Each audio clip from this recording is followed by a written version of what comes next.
Bad Boy Records, l'un des labels les plus légendaires du hip-hop, a donné naissance à une vague d'artistes et de mouvements emblématiques à une époque où le rap gangsta faisait fureur.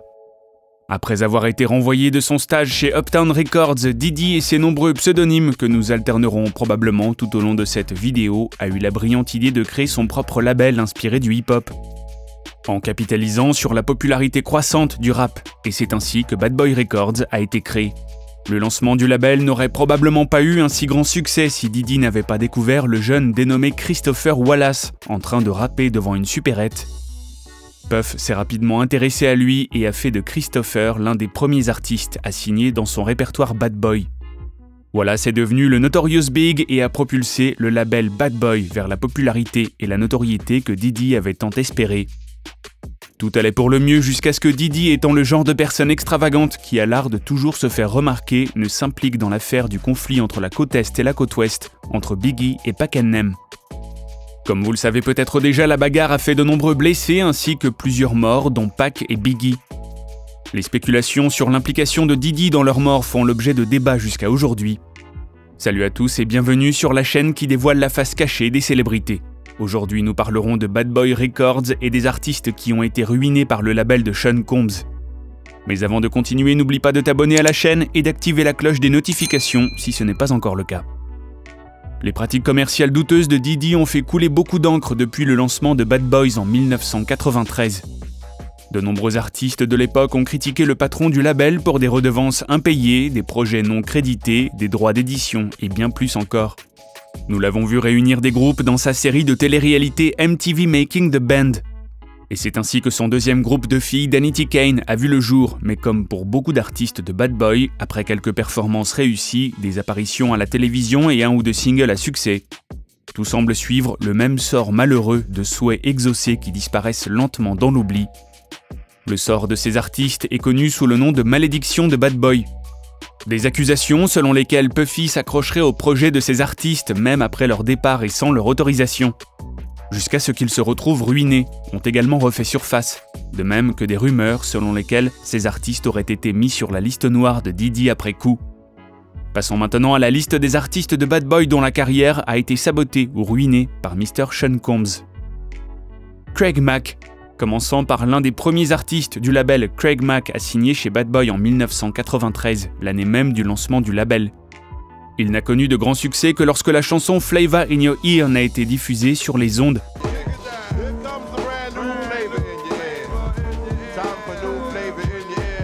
Craig accompagnait souvent Diddy lors d'interviews télévisées et d'apparitions aux côtés d'autres artistes de Bad Boy tels que Biggie.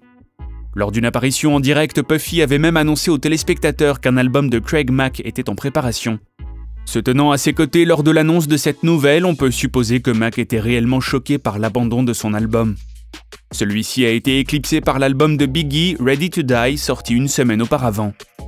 Finalement, Craig en a eu assez des fausses promesses de Diddy et s'est séparé de Bad Boy en 1995 en invoquant des problèmes financiers. Il a finalement quitté le monde du hip-hop quelques années plus tard. Craig est décédé en 2018 des suites d'une insuffisance cardiaque. Les fans ont été informés que Diddy n'était pas présent à son service commémoratif, mais avant que vous ne vous lanciez dans les commentaires, DJ Scratch, qui était la seule personne de l'industrie présente lors de la cérémonie, a affirmé que Diddy n'avait pas été informé de celle-ci, en raison de la communauté religieuse dans laquelle Craig se trouvait, qui ne voulait pas que des personnes extérieures à sa famille immédiate ou à son cercle d'amis assistent au service. Il paraîtrait que Diddy a même offert de payer ses funérailles après avoir appris son décès. B5. Suivant les traces d'autres groupes musicaux familiaux tels que les Jackson 5 et The Debarges, B5 est composé des frères Dustin, Kelly, Patrick, Carnell et Brian. Les originaires de Floride ont attiré l'attention de Diddy qui les a officiellement signés sur son label après une petite surenchère entre le groupe et un autre label. Ils ont sorti des chansons telles que leur reprise des Jackson 5, All I Do, et sont apparus sur Disney Channel avec leur propre interprétation de Who's Afraid of the Big Bad Wolf. Qui a peur du grand méchant loup?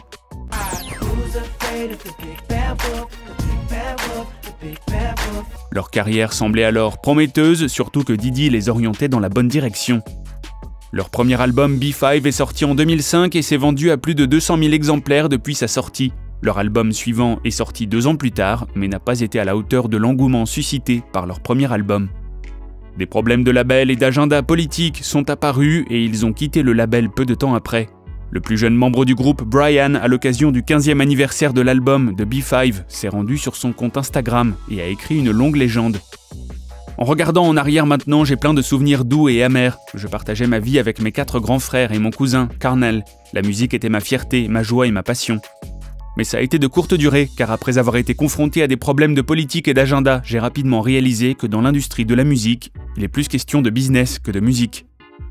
99,9% de nos revenus provenaient de spectacles et de marchandises, et jusqu'à ce jour, je n'ai jamais touché un centime de l'un de nos albums commerciaux de B5.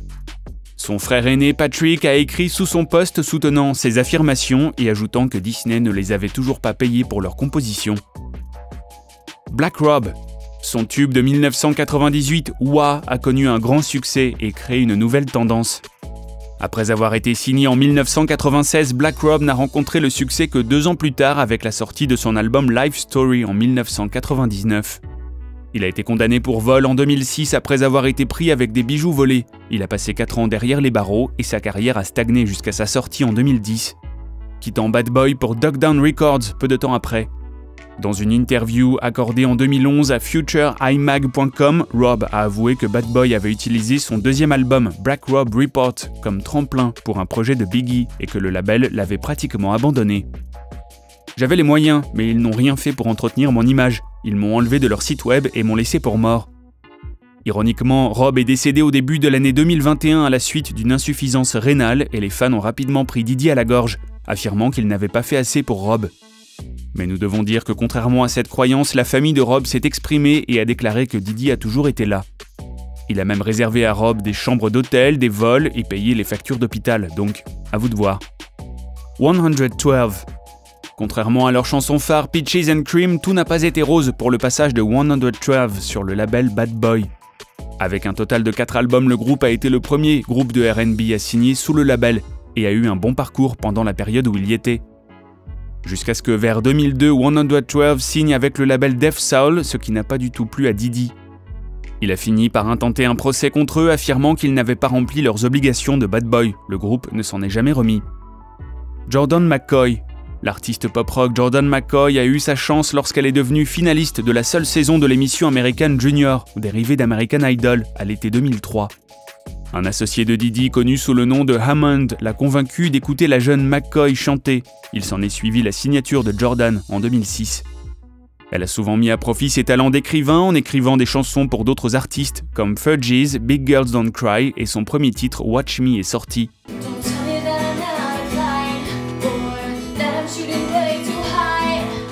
Il a fait un certain buzz, mais pas assez pour faire croître sa popularité. Après une émission de télé-réalité ratée et un conflit avec Fergie sur les crédits d'écriture de ses chansons, Jordan a été abandonné par le label en 2009. Shyne. Le rappeur Shyne a été signé en 1998 et a connu une carrière plus que prometteuse après que Diddy l'ait pris sous son aile. Avec sa voix puissante et ses inspirations, Diddy a fait en sorte que Shyne devienne le remplaçant de Biggie.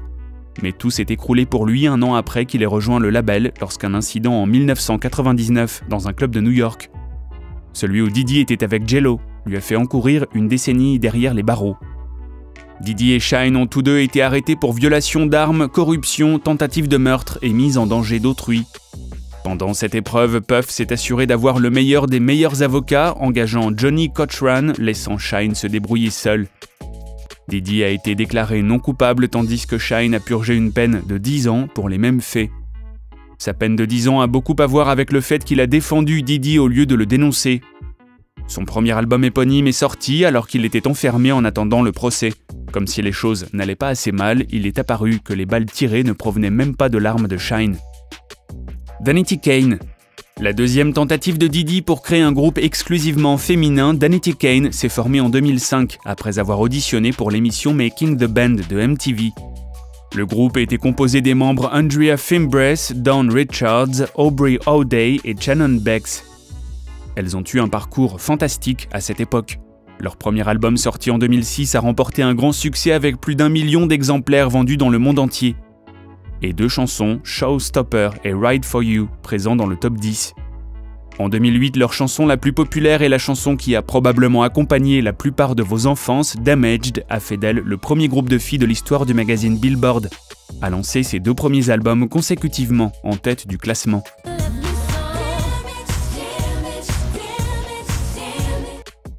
Mais de nombreux fans du DK ont été stupéfaits lorsque Diddy a eu l'audace de virer Aubrey à la télévision nationale, alors qu'elles étaient au sommet de leur carrière, en prétendant qu'elle était trop libertine.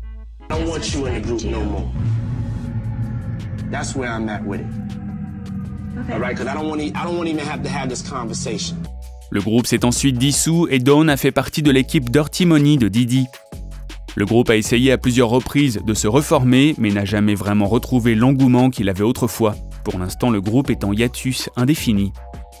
Cette vidéo ne présente même pas la moitié des artistes que Diddy a prétendument ruinés ou abandonnés dans une série d'événements malheureux. Alors assurez-vous de vous abonner et gardez un œil sur la deuxième partie. Dites-nous ce que vous en pensez dans la section des commentaires ci-dessous et restez à l'écoute pour d'autres histoires vraies de célébrités. Rendez-vous à la prochaine vidéo.